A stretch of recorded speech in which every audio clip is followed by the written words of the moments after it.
Hello everyone.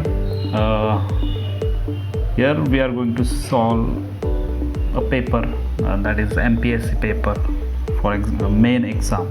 Okay, so let's start with first question, that is I managed to get sleep dash dash there was a lot of noise. Okay, so all these four option you can see, all these are conjunction म्हणजे in Marathi we can call it उभय and व्याव्य. So which is the perfect one? So let us see. Because cannot be there as it is not reason. This part is not reason. हा एक reason नाही आहे, म्हणजे हे कारण नाही आहे ह्याचं, त्यामुळे because होऊ शकत नाही.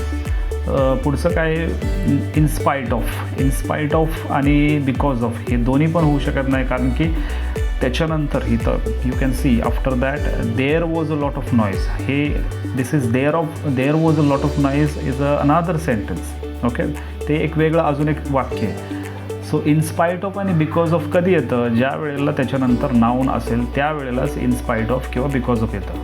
मग राहिलं उत्तर कुठलं, तर because although is our answer. Okay, why it is answer? Because whenever something which is given opposite, I managed to get sleep although there was a lot of noise. So although means here you can see managed to sleep and there was a lot of noise. म्हणजे हे opposite वाक्य आहेत आणि अशा प्रकारचे जेव्हा opposite contradictory sentences असतात त्यावेळेला आपल्याला although वापरायचं असतं. Okay, I think you have got the clear idea of this. Thank you.